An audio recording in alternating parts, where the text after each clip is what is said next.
नमस्कार विद्यार्थी मित्रांनो. आज आपण या व्हिडिओमध्ये महा-डी-बी-टी स्कॉलरशिप फॉर्म फिलिंग प्रोसेस कशा पद्धतीने करायची आहे, जे विद्यार्थी फर्स्ट इयरमध्ये ॲडमिशन घेत आहेत, त्या विद्यार्थ्यांनी कशा पद्धतीने कॉलेज म्हणजे कशा पद्धतीने स्कॉलरशिपचा फॉर्म फिलअप करायचा आहे, याची संपूर्ण माहिती तुम्हाला या व्हिडिओमध्ये मी सांगणार आहे. पूर्ण व्हिडिओ बघा, जेणेकरून सर्व डाउट्स तुमचे या व्हिडिओमधून क्लिअर होतील. आणि ज्या विद्यार्थ्यांना ॲडमिशन झालेलं आहे, असे विद्यार्थी हा स्कॉलरशिपचा फॉर्म आता फिलअप करतील आणि ज्या विद्यार्थ्यांना इन्स्टिट्यूट लेव्हल राउंडमध्ये ॲडमिशन भेटेल किंवा स्पॉट राउंडमध्ये ॲडमिशन भेटेल, असे विद्यार्थीसुद्धा हा स्कॉलरशिपचा फॉर्म फिलअप करू शकतात.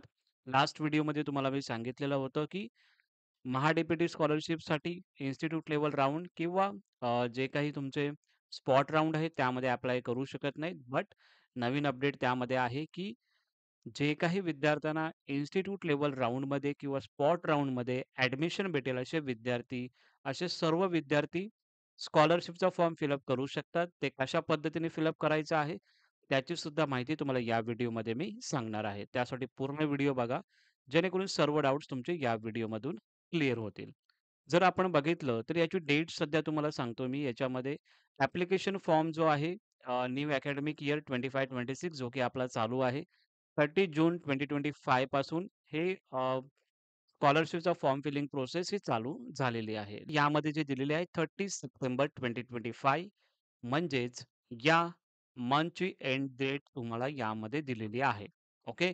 सो याच्यामध्ये काही चेंजेस आहे का? जे काही 30 सप्टेंबर 2025 ची जी काही डेट दिलेली आहे, यामध्ये चेंजेस होऊ शकतं का? या फिर एक्सटेंड होऊ शकतं का? ते तुम्हाला फॉर्म फिलिंग प्रोसेस करताना त्यामध्ये मी सांगणार आहे. ओके. सो त्याचं टेन्शन घेऊ नका तुम्ही. ही डेट एक्सटेंड होते की नाही ते तुम्हाला यामध्ये मी सांगत आहे. ज्या विद्यार्थ्यांनी स्कॉलरशिपचा फॉर्म आता कशा पद्धतीने फिलअप करायचा आहे ते तुम्हाला मी सांगतो.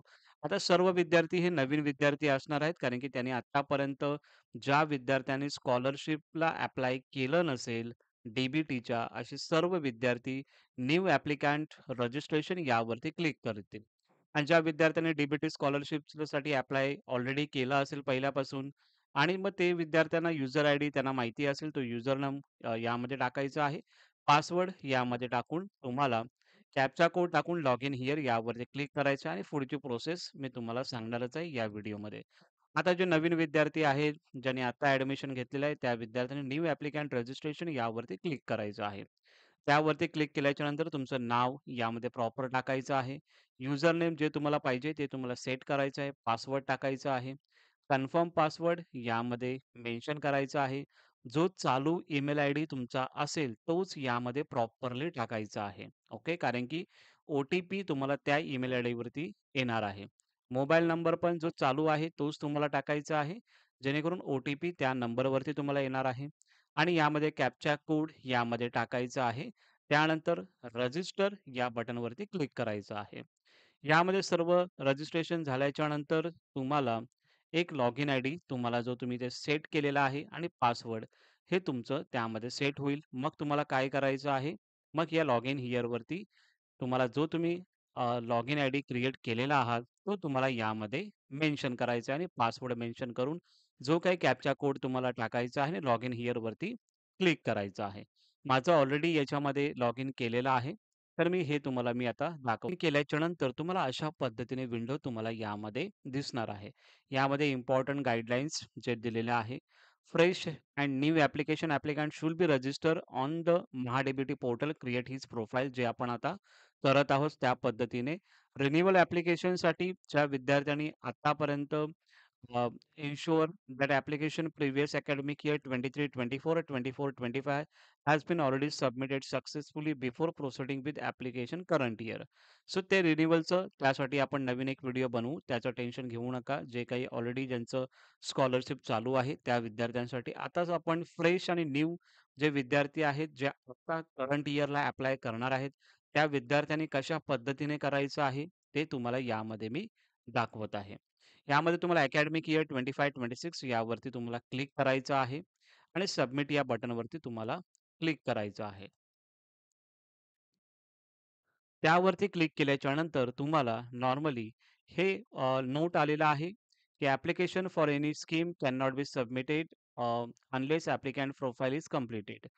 सो फुल्ली कंप्लीटेड म्हणजे काय? आपल्याला ही प्रोफाइल 100% कंप्लीट करायची आहे. ती कशा पद्धतीने करायचं आहे, ते तुम्हाला मी या व्हिडिओमध्ये सांगतच आहे. Please note even the information is auto fetch. Each tab in a profile must be verified save information. जी आपण प्रोफाइल जे काही इन्फॉर्मेशन फिलअप करणार आहोत, ते तुम्हाला प्रॉपरली फिलअप करायची आहे आणि व्हेरिफाय करून सेव्ह सुद्धा ती करायची आहे. ठीक आहे. Applicants therefore advised to verify update their profile information to ensure 100% complete. जोपर्यंत 100% कंप्लीशन होत नाही, तोपर्यंत ती पुढे जाणार नाहीये आणि त्यामध्ये तुम्हाला स्कीमसाठी अप्लाय सुद्धा करायला भेटणार नाही. तो इथे ओके करायचं आहे आणि पुढे जे काही आता इथे 0% दिसत आहे, ते आपल्याला 100% करायचे आहे. ओके. आता यामध्ये कशा पद्धतीने फिलअप करायचं आहे, ते आता आपण डायरेक्टली चालू करूया. त्या अगोदर आधार बँक लिंक जे आहे, ते तुम्हाला ही साईट सध्या मेंटेनन्समध्ये चालू आहे. तर यावरती क्लिक करून जे काही स्टेप ॲक्शन दिलेलं आहे ते फॉलो करून तुमचा आधार जो आहे बँकमध्ये लिंक करू शकता, जर ज्या विद्यार्थ्यांचा नसेल तर. ओके. आणि याची जर तुम्हाला व्हिडिओ पाहिजे असेल तर मला सांगा. त्या पद्धतीने व्हिडिओ तुम्हाला बनवून मी नक्की देईन. आता प्रोफाइलमध्ये जर आपण सिलेक्ट करायचं आहे, प्रोफाइलमध्ये सिलेक्ट केल्याच्या नंतर तुम्हाला अशा पद्धतीने विंडो येणार आहे. तर तुम्हाला इथे सिंपली ओके करायचं आहे आणि ही जी इन्फॉर्मेशन आता तुम्हाला यामध्ये दिसत आहे, जसं की personal information, address information, other information, course, current course, past qualification आणि हॉस्टेल डिटेल्स. हे तुम्हाला प्रॉपरली याच्यामध्ये आता जे काही फॉर्म फिलिंग प्रोसेस आहे, ती आता आपल्याला करायची आहे. ओके. लॉगिन केल्याच्या नंतर आपल्याला पर्सनल इन्फॉर्मेशन जी की स्टेप 1 आहे. म्हणजेच आपल्याला ही पर्सनल इन्फॉर्मेशन ही फिलअप करायची आहे. ती फिलअप झाल्याच्या नंतर address information, other information, current course, past qualification आणि हॉस्टेल डिटेल्स या सर्व इन्फॉर्मेशन झाल्याच्या नंतर ही ते प्रोफाईल तुमची 0% दाखवत आहे. ती तुमची 100% होईल पूर्ण डॉक्युमेंट अपलोड केल्याच्या नंतर. ओके. सो याच्यामध्ये पर्सनल इन्फॉर्मेशन आता आपण चालू करूया. यामध्ये तुमचा आधार कार्डचा नंबर तुम्हाला टाकायचा आहे. ओके. आणि अपडेट ॲज पर व्हॅलिडेट म्हणजे व्हॅलिडेट तुम्हाला करायचं आहे. ते व्हॅलिडेट केल्याच्या नंतर तुम्हाला इथे तुमचं नाव प्रॉपरली येऊन जाईल, जे की आधार कार्डवर तुमच्या मेन्शन आहे. ईमेल आयडी जो की आपण याच्यामध्ये तुम्ही अगोदरच टाकलेला, तो तुम्हाला ईमेल आयडी यामध्ये टाकायचा आहे. आणि मोबाईल नंबर हा टाकल्याच्या नंतर तुम्हाला मोबाईल नंबर हा व्हेरिफाय सुद्धा करायचा आहे. त्यानंतर याच्यामध्ये डेट ऑफ बर्थ टाकायची आहे. एज किती आहे ते सुद्धा टाकायचं आहे तुमचं. त्यानंतर मेल याच्यामध्ये फिमेल जे काही आहे ते तुम्हाला यामध्ये सिलेक्शन करायचं आहे. हे सर्व इन्फॉर्मेशन फिलअप झाल्याच्या नंतर इथे लिहिलं ॲप्लिकंट फुल name as per SSC marksheet. जे तुमच्या एस-एस-सी मार्कशीटवर नेम असेल तेच तुम्हाला नेम यामध्ये लिहायचं आहे. फुल नेम विचारलेला आहे इथे. तो फुल नेम तुम्हाला यामध्ये मेन्शन करायचा आहे. पॅरेंट्स किंवा गार्डियन यांचा मोबाईल नंबर यामध्ये मेन्शन करायचा आहे. मॅरिटल स्टेटस मॅरिड असेल तर मॅरिड टाका. अनमॅरिड आहे तर अनमॅरिड टाका. डिव्होर्सचं असेल तर डिव्होर्स पण आता नॉर्मली स्टुडंट आपले अनमॅरिडच असतील किंवा मॅरिड असेल, त्यावरती डिपेंड आहे. ते तुम्ही यामध्ये सिलेक्ट करायचं आहे. रिलिजन जे असेल तुमचं बुद्धिस्ट, ख्रिश्चन, जैन, मुस्लिम, पारसी, सीख, ज्यूज आणि हिंदी. जे काही आहे रिलिजन ते मेन्शन करा. कास्ट डिटेलमध्ये जी काही तुमची कॅटेगरी असेल, एस-सी-बी-सी असेल, जनरल असेल, व्ही-जे-एन-टी असेल, एस-टी असेल, एस-सी असेल, एस-बी-सी, ओ-बी-सी यामध्ये तुम्हाला कास्ट मेन्शन करायचं आहे आणि समजा याच्यामध्ये ओ-बी-सी मेन्शन केली, तर त्यामध्ये ओ-बी-सीमध्ये कोणती आहे ते तुम्हाला यामध्ये मेन्शन करायचं आहे. ते मेन्शन केल्याच्या नंतर तुम्हाला नॉर्मली इथे do you have caste certificate ते इथे येस करायचं आहे आणि येस केल्याच्या नंतर did you receive the certificate आपले सरकार सेवा केंद्र किंवा आपले सरकार portal have barcode on it. Barcode वगैरे किंवा आपले सरकारमधून तुम्ही घेतला असणार आहे, तर याच्यामध्ये येस करा. नो असेल तर नो करा. ओके. तर याच्यामध्ये बघितलं आपण even barcode is available please upload the document म्हणजे काय? याच्यामध्ये कास्ट सर्टिफिकेट येस केलं. त्यानंतर did you receive the certificate? So इथे येस करा किंवा नोचं बटन असेल तर नो करून टाका. कास्ट सर्टिफिकेट नंबर टाका. इश्यूइंग म्हणजे कुठून इश्यू झालेली आहे, तो तुमचा जो काही असेल तो तुम्हाला डिस्ट्रिक्ट टाकायचा आहे. तुमचं नाव पूर्ण टाकायचं आहे. कोणती ऑथॉरिटी म्हणजे एस-डी-ओने दिलंय, तहसीलदारनी दिलंय, एक्झिक्युटिव्ह मॅजिस्ट्रेटनी दिलेलं आहे का? ते तुम्हाला त्यामध्ये सिलेक्ट करायचं आहे आणि चूज फाईल म्हणजे कास्ट सर्टिफिकेट हे तुम्हाला यामध्ये चूज फाईल यावरती क्लिक करून तुम्हाला यामध्ये अपलोड करायचं आहे. त्यानंतर कधी इश्यू झालेली आहे त्याची डेट तुम्हाला यामध्ये मेन्शन करायची आहे. त्यानंतर तुमची फॅमिलीची अॅन्युअल इन्कम म्हणजे वर्षाची इन्कम किती आहे, ते तुम्हाला यामध्ये मेन्शन करायचं आहे. Do you have any income certificate? Income certificate असेल तर येस करा. नसेल तर नो करा. बट इन्कम सर्टिफिकेट असेल तर तुम्हाला याच्यामध्ये मग ह्या इन्फॉर्मेशन तुम्हाला फिलअप करायची आहे. ह्यामधून जर घेतला असेल तर येस किंवा नोवरच क्लिक राहील. पण बाकीचे इन्कम सर्टिफिकेट नंबर, कोणती इश्युइंग ऑथॉरिटी आहे ते तुम्हाला यामध्ये मेन्शन करायचे आहे आणि इन्कम सर्टिफिकेट इथून तुम्हाला अपलोड सुद्धा करायचं आहे. हेच इन्कम सर्टिफिकेट झाल्याच्या नंतर डोमिसाइल स्टेटस म्हणजे आर यू डोमिसाइल महाराष्ट्र और कर्नाटका बॉर्डर. महाराष्ट्राचे रहिवासी आहात का तुम्ही? ते येस करा. येस केलं तर मग do you have domicile certificate? Yes. त्यानंतर मग रिलेशनशिप टाइप म्हणजे स्वतः तुम्ही सेल्फ आहात, ते तुम्हाला यामध्ये मेन्शन करावं लागेल. त्यानंतर डोमिसाइल सर्टिफिकेट नंबर, तुमचं नाव, इश्युइंग ऑथॉरिटी कोणी इश्यू केलेलं आहे. डोमिसाइल जे काही आहे ते तुम्हाला यामध्ये अपलोड करायचं आहे आणि याच्यामध्ये डेट ऑफ इश्यू जेव्हा इश्यू झालेला आहे त्याची डेट डोमिसाइल सर्टिफिकेटवर असते ती तुम्हाला त्यामध्ये मेन्शन करायचं आहे. पर्सनल एलिजिबिलिटी डिटेल्समध्ये आर यू सॅलरीड जर तुम्ही सॅलरीड असाल तर येस करा. जर तुम्ही स्टुडंट असाल तर नो करा. ओके. इथे जर नो केलं तर मग डिसॅबिलिटी आहे का? तर नसेल तर नो करा. असेल तर येस करा. ओके. त्या पद्धतीने तुम्हाला पुढे इन्फॉर्मेशन फिलअप करायचं आहे. यामध्ये लिहिलंय की is your Aadhaar link bank account Jan Dhan युवा अकाउंट और does the account have limit withdrawal और डिपॉझिट? जर असेल तर येस करा. नसेल तर नो करा. ओके. सो आधार लिंक हे तुम्हाला करणं गरजेचं आहे. इथे लिहिलंय note your Aadhaar link bank account is the bank account which you link Aadhaar number successfully. असाच तुम्हाला बँक अकाउंट नंबर द्यायचा आहे, ज्यामध्ये तुमचं लिंक असणार आहे त्या बँकेमध्ये तुमचं मोबाईल नंबर. अशाच पद्धतीने तो तुम्हाला द्यायचा आहे, जेणेकरून त्याच्यामध्ये तुम्हाला पैसे येणार आहेत हे स्कॉलरशिपचे. म्हणजे प्रॉपरली बँक अकाउंट नंबर तुम्हाला टाकायचा आहे, आय-एफ-सी कोड प्रॉपर टाका. मग ब्रांच नेम ऑटोमॅटिकली येऊन जाईल. सेव्ह या बटनवरती क्लिक करायचं आहे. तुमची असणार आहे ॲड्रेस इन्फॉर्मेशन. ॲड्रेस इन्फॉर्मेशनमध्ये तुम्हाला जो ॲड्रेस तुमचा पर्मनंट असेल ॲड्रेस तो तुम्हाला यामध्ये मेन्शन करायचा आहे. स्टेट महाराष्ट्र, डिस्ट्रिक्ट ठाणे, तालुका कल्याण. आता समजा हा माझा ॲड्रेस आहे तालुका कल्याण. विलेज पण इथे कल्याणच येईल. पिनकोड जो आहे तो तुम्हाला यामध्ये मेन्शन करायचा आहे. हा जर तुमचा पर्मनंट ॲड्रेस असेल, तर इथे तुम्हाला काय करायचं आहे, is correspondence address same as a permanent. Okay. So इथे येस करा. ठीक आहे. समजा इथे तुमचा जो काही पर्मनंट ॲड्रेस जो आहे, तो सेम नसेल, तर इथे नो करा आणि करस्पॉन्डन्स ॲड्रेस म्हणजे काय? आता तुम्ही काही स्टुडंट असतील, ते बाहेरच्या युनिव्हर्सिटीमधून इकडे शिकायला येत असतील, तर मग त्यांनी इकडचा जो ॲड्रेस असेल, करंट ॲड्रेस तो तुम्ही यामध्ये मेन्शन करा. बट ॲक्चुअल ॲड्रेस जो तुमचा पर्मनंट असेल, तो तुम्हाला यामध्ये मेन्शन करायचं आहे. ओके. ते मेन्शन केल्याच्या नंतर मग सेव्ह बटनवरती क्लिक करा. सेव्ह बटन केल्याच्या नंतर ॲड्रेस इन्फॉर्मेशन जी असेल तुमची, तर पूर्ण फुलफिल यामध्ये होऊन जाईल. नेक्स्ट स्टेप जर आपण बघितलं, अदर इन्फॉर्मेशनमध्ये तुम्हाला विचारलेलं आहे इथे, की पॅरेंट्स और गार्डियन डिटेल्स आपल्याला यामध्ये द्यायची आहे. Is father is allow. Father हे जिवंत आहेत का? तर इथे येस करायचं आणि फादर नेम, त्यांचं ऑक्युपेशन काय आहे? ॲग्रीकल्चर म्हणजे फार्मर आहेत का? बिझनेस करता का? डिफेन्स सर्व्हिसमध्ये आहेत का? लेबर आहेत का? किंवा या कॅटेगरीमध्ये कोणतंही नसेल तर अदर्स यावरती सिलेक्ट करायचं आहे. सॅलराईड आहेत का? म्हणजे सॅलरी वगैरे त्यांना येत असते का? तर येस करा. नसेल तर नो करा. ओके. समजा ॲग्रीकल्चर असेल तर येस करा आणि इथे जर बघितलं त्यामध्ये सॅलरी वगैरे नसेल तर नो तुम्ही करू शकता.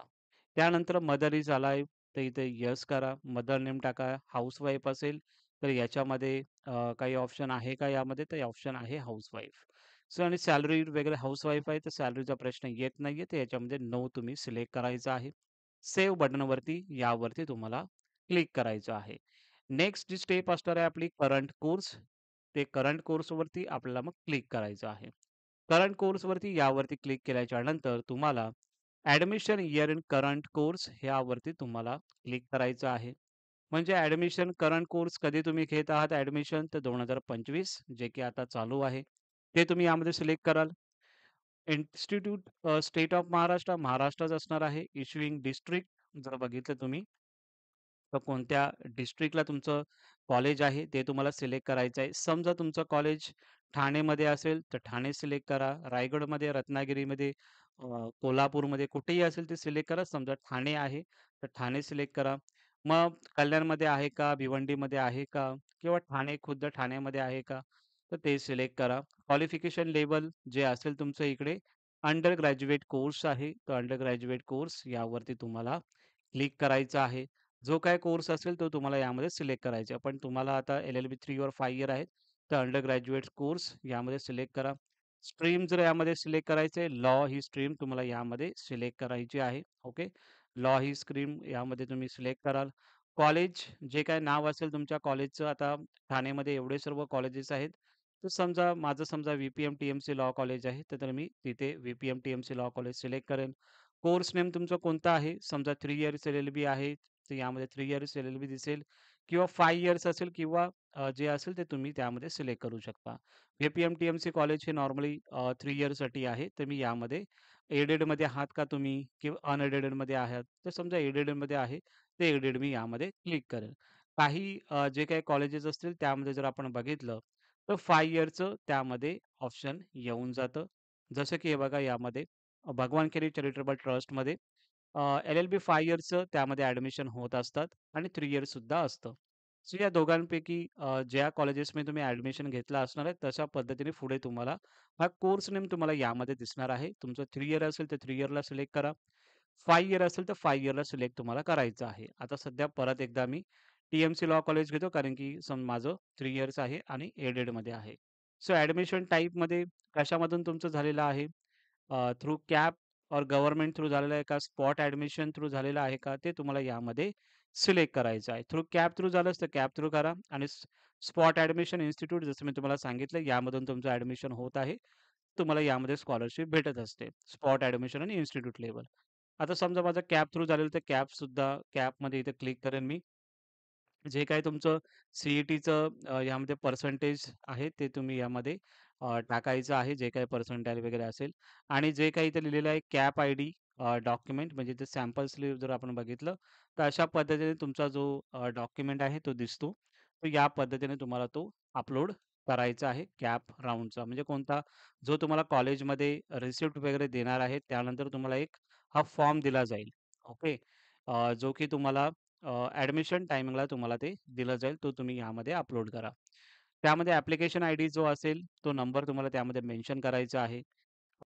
सो इयर ऑफ स्टडी ह्याच्यामध्ये फर्स्ट इयरच तुमचं येणार आहे. कारण की तुम्ही फर्स्ट इयरला आता आहात. फर्स्ट इयर कंप्लीटेड ऑर पर्स्यूइंग तर याच्यामध्ये आता तुमचं चालू आहे, पर्स्यूइंग आहे. तर पर्स्यूइंग यामध्ये टाकणार आहात तुम्ही.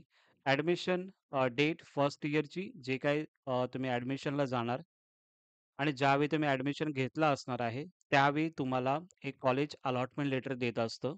एक त्यांच्याकडे ठेवत असतं, जे की अलॉटमेंट लेटर तुम्ही त्यांच्याकडे दिला असणार आहे आणि एक डॉक्युमेंट तुमच्याकडे असेल. तर ती जी डेट असेल, ती डेट डेट यामध्ये तुम्हाला मेन्शन करायची आहे, ॲडमिशनची डेट. फीज पेड यामध्ये काही कॉलेजेस तुम्हाला बोलत असतं, फीज पेडमध्ये 0 मेन्शन करा. तुम्ही एकदा कॉलेजला विचारा, की त्यांना बोला, की महा-डी-बी-टी स्कॉलरशिपचा फॉर्म फिल करत आहे. तर फीज पेड हा एक टॅब आहे, याच्यामध्ये 0 करू किंवा त्याच्यामध्ये फीज पेडची अमाउंट टाकायची आहे का, ते कॉलेजला एकदा विचारा. कॉलेज मे बी सांगतं, की फीजच्या इथे तुम्ही 0 टाका आणि नॉर्मली फॉर्म प्रोसेस करा. ओके. सो याच्यामध्ये मग अपलोड फीज जी तुम्ही फीज पे केलेली आहात, ती चूज फाइल यावरती क्लिक करायचं आणि जी काही फीज असेल, ती फीज तुम्हाला यामध्ये पी-डी-एफ अपलोड करायची आहे. आणि हा जो आपला प्रोफेशनल कोर्स आहे, तो यामध्ये तुम्हाला दिसत आहे professional course. Is admission through open or reserve category. जर तुमचं आता माझं जनरलमधून ॲडमिशन होतं, तर इथे जनरल सिलेक्ट होईल. समजा तुमचं ॲडमिशन समजा कॅटेगरीमध्ये असेल, तर इथे तुमची कॅटेगरी इथे तुम्हाला येणार आहे. जो तुम्ही फॉर्म कशा पद्धतीने फिलअप करत आहे, त्याच्यावरती ते डिपेंड आहे.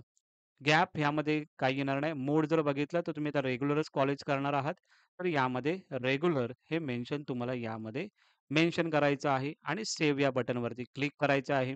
इथे जर बघितलं आपण, तर तुमची कोर्स कंटेंट म्हणजेच कोर्स कोणता आहे, जो की आता चालू आहे एल-एल-बी 3 इयरचं, एल-एल-बी 5 इयर असू शकतं. हे तुमचं याच्यामध्ये झालेलं आहे आणि मग सेव्ह या बटनवरती क्लिक करायचं आहे. त्यानंतर पास्ट क्वालिफिकेशन यावरती तुम्हाला क्लिक करायचं आहे. त्यावरती क्लिक केल्याच्यानंतर इथे इम्पोर्टंट आहे, हे चांगल्या पद्धतीने बघा. खूप विद्यार्थी यामध्ये मिस्टेक करत असतात. आता एस-एस-सी डिटेल्स जे काही आहे क्वालिफिकेशन तुमचं, ते तुम्हाला यामध्ये मेन्शन करायचं आहे. यामध्ये समजा एस-एस-सी तुम्ही यामध्ये सिलेक्ट करा.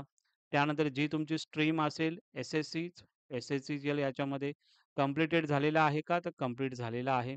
इन्स्टिट्यूट कोणतं होतं? तर समजा माझं महाराष्ट्राचंच आहे. इश्युइंग डिस्ट्रिक्ट कोणतं होतं? तर ठाणे होतं. इन्स्टिट्यूट तालुका समजा कल्याण असेल तर कल्याण करा. अ, तर हे माझं ठाणे होतं तिथे. कोर्स आहे एस-एस-सी. युनिव्हर्सिटी कोणती? Maharashtra state board. आता याच्यामध्ये काही विद्यार्थ्यांचं सी-बी-एस-ई असू शकतं, आय-सी-एस-सी असू शकतं किंवा अदर्स काही तुमच्या काही बोर्ड असेल ते तुम्ही त्यामध्ये मेन्शन करू शकता. इथे महाराष्ट्र स्टेट बोर्ड आहे, तिथे मी महाराष्ट्र स्टेट बोर्ड सिलेक्ट केले. मोड रेग्युलरच होतं माझं, तर रेग्युलर सिलेक्ट करा. ॲडमिशन इयर म्हणजे काय? तर ज्यावेळी तुम्ही 10th तुम्ही अप्लाय केलं असणार आहात. म्हणजे समजा एखादा विद्यार्थी 2006 मध्ये त्यांनी एक ॲडमिशन इयरला घेतलं होतं आणि कंप्लीट कधी झालं त्याचं 2007. सो त्यानंतर मग सीट नंबर जो असेल तुमचा, तो तुम्ही यामध्ये मेन्शन करायचा आहे. जो तुमचा सीट नंबर कोणता बघायचा आहे, जो तुमच्या मार्कशीटवर असणार आहे तो. कोणत्या एक्झाम, कधी एक्झाम, मंथ ऑफ एक्झाम म्हणजे कधी एक्झाम झालेली आहे किंवा कधी एक्झाम होते तर फेब आणि मार्चमध्ये. मार्क्स ऑब्टेनमध्ये किती तुम्हाला मार्क्स पडलेले आहेत आणि व्हॅलिडेट मार्कशीट यावरती क्लिक करायचं आहे. टोटल मार्क्स टाकायचे आहेत. रिझल्ट तुमचा पास आहे तो टाकायचा आहे. पर्सेंटेज हे ऑटोमॅटिकली तुम्हाला दिसून जातील. इथे टोटल मार्क्स टाकलं का इथे तुम्हाला रिझल्ट आणि तुमचं पर्सेंटेज हे तुम्हाला दिसून येतील. आणि अटेम्प्ट्समध्ये तुम्हाला इथे काय करायचं आहे, तर फर्स्ट अटेम्प्टमध्ये तुम्ही क्लिअर केला असणार आहे, तर एकच अटेम्प्ट द्या तिकडं. ते तुम्ही मेन्शन करा. जर काही गॅप असेल क्वालिफिकेशन किंवा कोर्समध्ये तर येस करा, नसेल तर नो करून टाका आणि सेव्ह बटनवरती यावरती क्लिक करा. ते झाल्याच्यानंतर मग तुम्हाला एस-एस-सी नंतर मग तुमचं जे काही 12th असेल, ते 12th तुम्हाला यामध्ये एच-एस-सी 12th हे मेन्शन करायचं आहे. अशाच पद्धतीने पुढे तुम्हाला या गोष्टी मेन्शन करायचं आहे. सेव्ह बटनवरती क्लिक करायचं आहे. नंतरला ग्रॅज्युएशनचं विद्यार्थी असेल, जसं की एल-एल-बी 3 इयर्स हे ग्रॅज्युएशन नंतरच केलं जातं. तर त्या विद्यार्थ्यांनी काय करायचं आहे मग? आता त्या विद्यार्थ्यांनी इथे अंडर ग्रॅज्युएट कोर्स यावरती सिलेक्ट करायचं आहे. सिलेक्ट स्ट्रीममध्ये तुमचं काय आहे? तुमचं म्हणजे कॉमर्स आहे, तर हे तुम्ही इथे कॉमर्स सिलेक्ट करू शकता. आणि नंतर मग जशी पुढे स्टेप ॲक्शन आहे, त्या पद्धतीने नॉर्मली तुम्हाला यामध्ये मेन्शन करायचं आहे. ठीक आहे. ते झाल्याच्या नंतर तुम्हाला सेव्ह बटनवरती यावरती क्लिक करायचं आहे. हे सर्व झाल्याच्या नंतर तुम्हाला इथे नो ॲड डिटेल येथे दिलेलं आहे. तिथे तुम्हाला सर्व गोष्टी खालती मेन्शन होतील. तर जसं तुम्ही 10वी, 12वी, ग्रॅज्युएशन हे जसं तुम्ही मेन्शन करणार आहात, तसं 10वी इथं 12वी या पद्धतीने तुम्हाला खालती मेन्शन दिसणार आहे. त्या सर्व झाल्याच्यानंतर हॉस्टेल डिटेल्स यावरती तुम्हाला क्लिक करायचं आहे. हॉस्टेल डिटेल्सवरती जर आपण बघितलं तुम्ही हॉस्टेलची फॅसिलिटी घेतली असाल, तर यामध्ये त्यावरती क्लिक करायचं आहे. मग जे डिस्ट्रिक्ट असेल तुमचं, ते डिस्ट्रिक्ट मेन्शन करायचं आहे. तालुका मेन्शन करायचा आहे. हॉस्टेल टाइप गव्हर्नमेंट आहे का? नॉन गव्हर्नमेंट आहे? रेंटेड हाऊस आहे का? ते सर्व मेन्शन तुम्ही करायचं आहे. पी हॉस्टेलचे जे काही डिटेल्स आहे ते मेन्शन करा. ॲडमिशन डेट कधी होतं ॲडमिशन ते तुम्हाला त्यामध्ये टाकायचं आहे. मेस आहे की नाही ते टाकायचं आहे. आणि हॉस्टेलची जी सर्टिफिकेट असेल किंवा वॉर्डन वगैरे सर्टिफिकेट जे काही असेल, ते यामध्ये तुम्हाला जे-पी-जी पी-डी-एफ फाईल हे त्यामध्ये अपलोड करायचं आहे. आणि रेंट जो असेल पर मंथचा विथआऊट मेस चार्जेस हे पण तुम्हाला मेन्शन करायचं आहे. हे केल्याच्यानंतर सेव्ह बटनवरती तुम्हाला यामध्ये क्लिक करायचं आहे. एखादा समजा विद्यार्थी असेल, त्याचा हॉस्टेल वगैरे नसेल, तर डे स्कॉलर यावरती ते सिलेक्ट करू शकतात. आणि सेव्ह बटनवरती यावरती तुम्हाला क्लिक करायचं आहे. एवढ्या इन्फॉर्मेशन झाल्याच्या नंतर तुमची जी प्रोफाईल जी इथे 0% दिसत आहे, ती 100% तुम्हाला यामध्ये दिसून जाईल. त्यानंतर मग तुम्हाला आता प्रॉब्लेम हा येऊ शकतो, की सर मग स्कॉलरशिप कशी आहे ती मला कशी समजणार आहे? ते कसं ॲप्लाय करू? तर याच्यामध्ये ऑल स्कीम यावरती तुम्हाला क्लिक करायचं आहे. चुकूनही राइट टू गिव्ह अप या बटनवरती क्लिक करू नका. राइट टू गिव्ह अप याचा अर्थच असा आहे, की तुम्ही ती स्कॉलरशिप नाही पाहिजे तुम्हाला, म्हणून त्यामधून तुम्ही बाहेर निघताय. तर याच्यामध्ये क्लिक चुकूनही करू नका. तुम्हाला ऑल स्कीम यावरती सिलेक्ट करायचं आहे. म्हणजे तुम्हाला कोणती स्कीम ॲप्लाय करायचं आहे, ते तुम्हाला यामध्ये मेन्शन करायचं आहे. आणि याच्यामध्ये समजा एखादा विद्यार्थी ओ-बी-सीमध्ये असेल, एस-सी-बी-सीमध्ये असेल, असा विद्यार्थी या स्कीमला, डिपार्टमेंटला इथे ॲप्लाय करेल. ओ-बी-सी, एस-सी-बी-सी, व्ही-जे-एन-टी, एस-बी-सी वेलफेअर डिपार्टमेंट. स्कीम नेम जर आपण बघितलं तर ओ-बी-सी स्टुडंट असेल, तर ओ-बी-सीसाठी इथे सिलेक्ट करणार. एस-बी-सी स्टुडंट असेल, तर एस-बी-सीसाठी सिलेक्ट करणार. व्ही-जे-एन-टी स्टुडंट असेल, तर व्ही-जे-एन-टी स्टुडंट यासाठी जे काही आहे त्यामध्ये तुम्हाला सिलेक्ट करायचं आहे. सो समजा ओ-बी-सी स्टुडंट आहे, त्यामध्ये सिलेक्ट केलं आहे. ट्युशन फीज आणि एक्झामिनेशन फीज ओ-बी-सी स्टुडंट. सर्चवरती क्लिक करा. सो याच्यामध्ये तुम्हाला आता ही स्कीम पुढे तुम्हाला दिसत आहे. ॲप्लिकेशन स्टार्ट डेट आहे 26 जूनपासून आणि जसं मी स्टार्टिंगला तुम्हाला सांगितलेलं आहे, याची ॲप्लिकेशन एंड डेट कधी आहे? 31 मार्च 2026. 30 सप्टेंबर मी स्टार्टिंगला सांगितली होती डेट्स. तर ते कॉलेज तुम्हाला सांगणारच आहे, की लवकरात लवकर तो फॉर्म फिल करा जेणेकरून जे काही फीज असते, रिफंड फीज जे काही असेल, ते कॉलेजला सुद्धा त्यामध्ये गव्हर्नमेंट देत असतं. सो त्यासाठी कॉलेज तुम्हाला फोर्स करत असतं, की लवकरात लवकर फॉर्म फिल करा जेणेकरून तुम्हालाही ती फीज नॉर्मली रिफंड ही होत असते. लास्ट डेट आहे 31 मार्च 2026 बट कॉलेज जसं तुम्हाला सांगेल, की डायरेक्टली तुम्ही जे काही स्कॉलरशिपचा फॉर्म आहे ते करा आणि लवकरात लवकर जेवढं तुम्ही फॉर्म कराल तेवढं तुमचं अमाउंट आहे, जी काही स्कॉलरशिपची फीज आहे, ते तुम्हाला भेटण्याचे चान्सेस हे जास्तीत जास्त लवकर असतात. मग याच्यावरती फक्त ॲप्लाय या बटनवरती क्लिक करायचं आहे. त्यावरती क्लिक केल्याच्या नंतर पहिलं तुम्हाला आता मी ही पूर्ण प्रोफाइल कंप्लीट केलेली नाहीये, म्हणून ते मला प्रॉब्लेम त्यामध्ये दिलेला आहे. पण तुम्ही पूर्ण केल्याच्या नंतर तुम्ही त्यावरती फक्त क्लिक करा. क्लिक केल्याच्या नंतर ॲप्लाय बटनवर क्लिक केल्याच्या नंतर तुमची ही जी स्कीम आहे ती ॲप्लाय होऊन जाईल. ओके. आणि त्यानंतर मग ही स्कीम केल्याच्या नंतर अप्रूव्हलला गेल्याच्या नंतर माय ॲप्लाय स्कीम यावरती क्लिक करायचं. यावरती तुम्हाला समजते की अंडर स्क्रुटिनीमध्ये तुमचा फॉर्म आहे का? समजा अप्रूव्ह झाला असेल तर इथे अप्रूव्ह येऊन जाईल. रिजेक्ट झाला असेल तर रिजेक्ट इथे दिसेल. फंड डिस्पर्स म्हणजे तुम्हाला पैसे अकाउंटमध्ये आले असतील, तर याच्यामध्ये फंड डिस्पर्स यावरती तुम्हाला समजणार आहे, की कशा पद्धतीने तुम्ही चेक करू शकता, की तुमचा स्टेटस काय आहे. ओके. अशा पद्धतीने तुम्हाला स्कॉलरशिपचा फॉर्म हे करायचा आहे. स्टेप बाय स्टेप याची तुम्हाला माहिती इथे देण्याचा मी प्रयत्न केलेला आहे. नक्की हा तुम्हाला जर व्हिडिओ आवडला असेल, तर नक्की या व्हिडिओला लाईक करा. हा चॅनल जास्तीत जास्त विद्यार्थ्यांपर्यंत पोहोचवा, जेणेकरून त्यांना सुद्धा हेल्प होऊन जाईल. आणि तुम्हाला जर कॅटेगरी वाईज जर तुम्हाला कोणत्या स्कीमला तुम्हाला ॲप्लाय करायचं आहे, त्याची जर व्हिडिओ पाहिजे असेल, तर कमेंट सेक्शनमध्ये मला तसा मेसेज टाका. डेफिनेटली मी त्यावरती नक्की व्हिडिओ बनवेन. आणि स्कॉलरशिपचा फॉर्म फिलिंग चालू झालेले आहेत. ज्या विद्यार्थ्यांनी ॲडमिशन घेतलेलं आहे कॉलेजेसमध्ये, ते नक्की हे फॉर्म फिलिंग करायला चालू करू शकता. Okay. Thank you so much.